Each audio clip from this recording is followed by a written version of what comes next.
Hello everyone, and this is my review for WWE Smackdown on September the 6th, 2016. And well, this is the go-home show before Backlash. And well, I'm going to say in certain areas, they fell a little bit short going into Backlash. In some areas, they did a relatively good job. Areas that they fell short in, though, the women's match in general. That beginning segment that they had, with the women to establish more of the six-pack challenge for the Backlash pay-per-view. They did at least give one good thing about it, is that it's not one of those six-pack challenges that's just one fall to a finish and the winner gets the title. No, it's a six-pack elimination challenge, so they're giving some more importance. Like, every single one of the women is going to have to be eliminated before a winner is determined. I think that's a little bit better. As for the promos themselves, I think this one fell a little bit short, mainly because of the interruptions, and the aspect of a lot of the time was not given to a lot of the other promos, such as Carmella getting on the mic. She basically just did her normal intro stuff.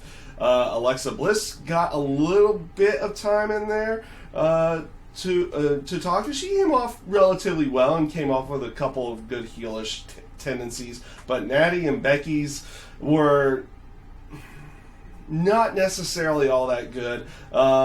Becky Lynch at least came off sounding good on the mic, but like the promo itself came off as kind of like her coming, trying to garner sympathy, but also remembering everybody of the shortcomings that she's had throughout the entire time. So it came off as a mixed bag there, and it's one of those things. Like I said, I feel like this promo came up a little bit short. They did make up for it a little bit with the 6-woman tag team match. I thought it was at least a decent match. And it was a little bit sloppy at times in certain areas, a little bit at the beginning, and with a couple of the moves at the end. But overall, not bad.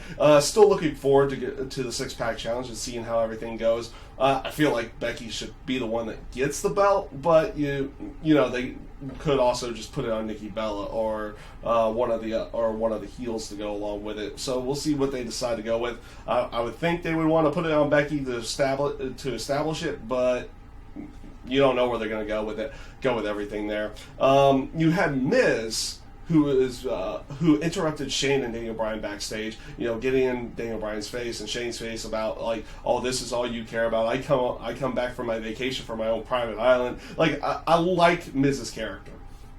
I do. I've always liked it. I've honestly always liked the character. He's always played it well. And of course, Daniel Bryan, so he starts to complain about having this match with Dolph Ziggler, and of course Daniel Bryan's like, well, at least everyone else is kind of ready for a fight while you're just, wanting to do whatever. And says, if you don't want this fight because you're going to have it anyway, you can just hand over the belt right now.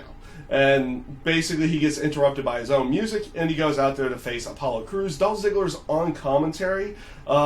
Pretty good job on commentary from Dolph Ziggler in this case. I thought he came off relatively well.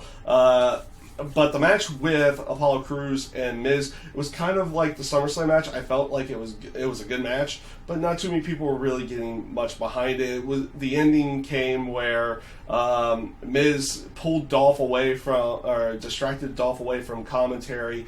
Apollo Crews comes out and Miz shoves him into Dolph Ziggler, and Miz gets him back in the ring for the Skull Crusher finale for the victory and for the victory of the match.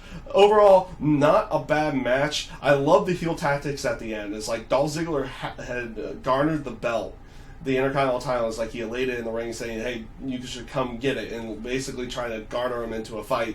And instead, Miz, being the good heel he is, sends his wife in to get it for him. He sends in Maurice. She grabs the belt and walks away. As Dolph's like, really, that's what you're going to do? Moments. So overall, I actually enjoyed that segment. I thought that was one of the up segments of the night, and I thought it came off rather well. You also have promos from Bray Wyatt and Randy Orton, and basically both of them kind of telling it in like story form, like the aspect of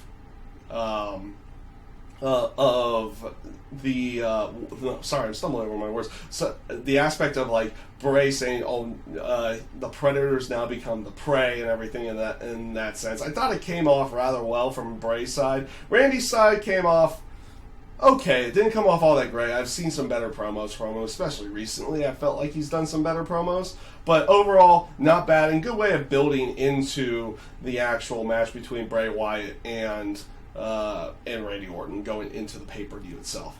Now, for the tag team title tournament that was going on, obviously they were going to do the semifinals here on the show. So, what happens? So what do they go around and do here?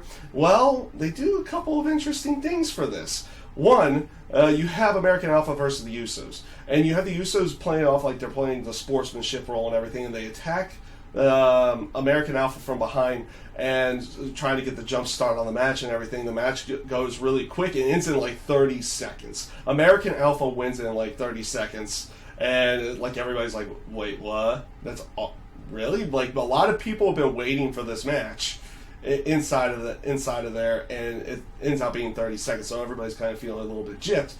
So again, the Usos were like, okay, we'll shake their hands and be all friendly now and everything. Nope, super kick in the face. They go full heel, and I like it.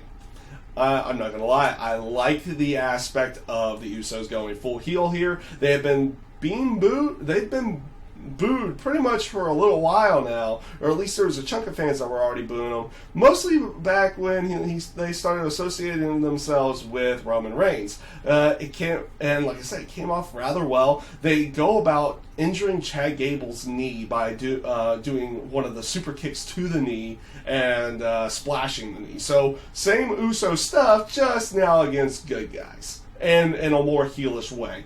So that ends out being another storyline throughout the rest of the night. There's like, oh, what's the medical update on Chad Gable and the American Alpha and everything in that sense. I'll get into that, and I'll talk about what they're doing with the pay-per-view here in a moment, after the Hype Bros Heath Slater and Rhino match happened, where, of course, they have to continue on with the Heath Slater storyline, where basically Heath Slater kind of takes the brunt of the punishment. Rhino gets a little bit ticked off, not at Heath, but at the aspect of getting attacked on the apron and everything like that. Gets the tag in, immediately gores Zack Ryder and gets the victory. So they're continuing on with the Heath Slater storyline, going after the tag team titles, which is really the right thing to do, because a good chunk of fans have been getting behind Heath Slater, and they even have gone as far as like, you know, they, like last week with the segment, you had the segment with his wife and the kids were away, but this week they had the wife there, and they actually took time to get like 7 kids for Heath Slater.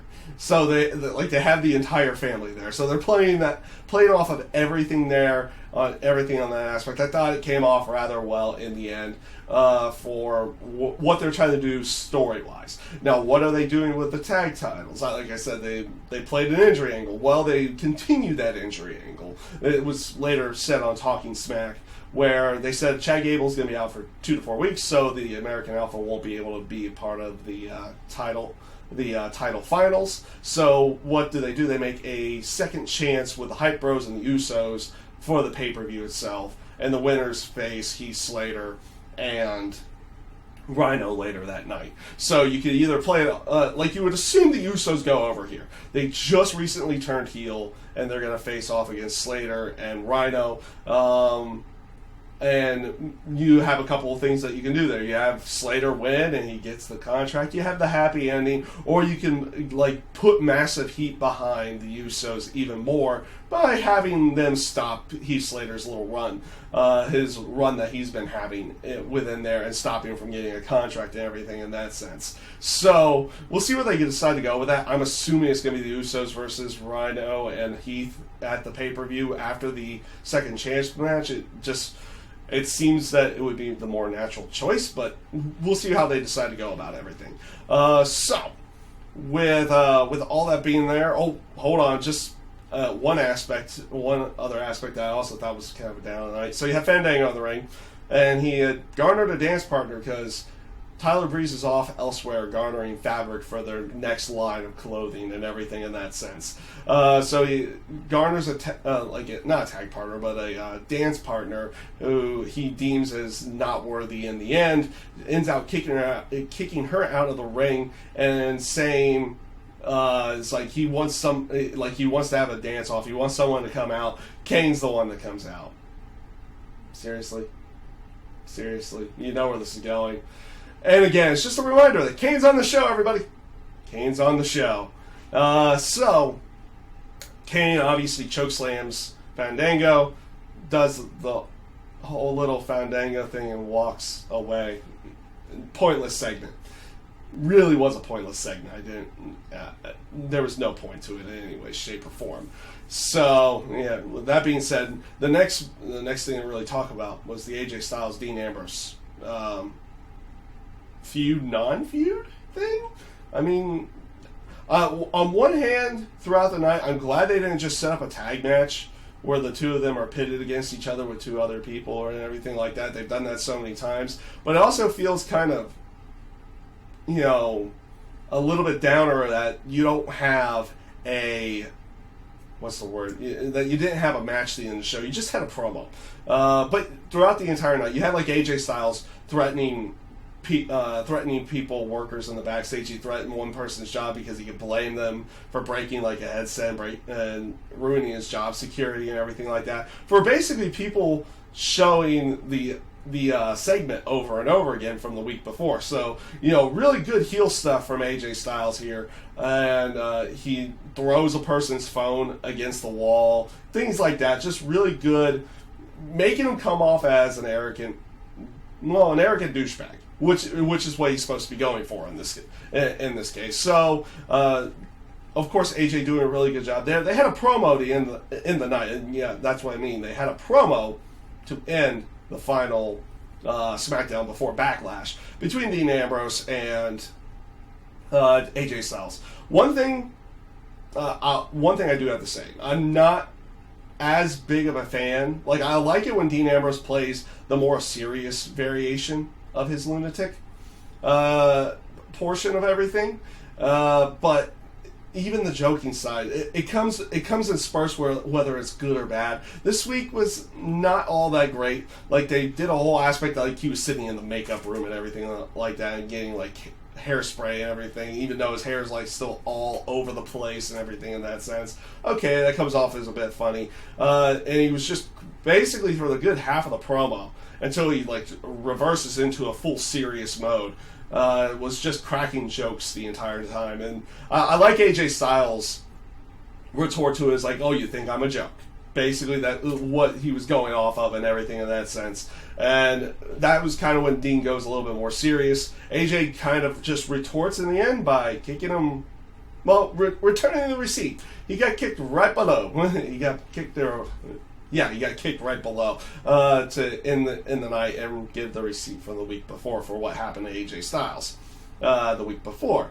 So, like I said, mixed bag there. I thought it was a decent promo, but it was the way that they ended the show. And I'm not a big fan of ending the show with just a promo in any way. But I think it kind of works, but it also doesn't really work going into the pay-per-view itself. I mean, we'll see how everybody feels fully about that at a later time.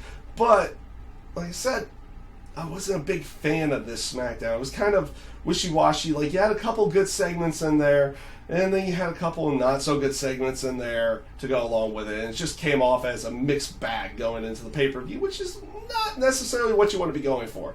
But still looking forward to the pay-per-view and seeing how everything comes out in the end, especially the aspect that you're getting 2 new titles crowned and you have AJ Styles and Dean Ambrose. I feel like that match could be really good in the end. But we'll see how everything comes off at the pay-per-view itself as well. So, with that being said, that is my review for WWE Smackdown this week. I thank you guys for watching, and I hope you have a great day.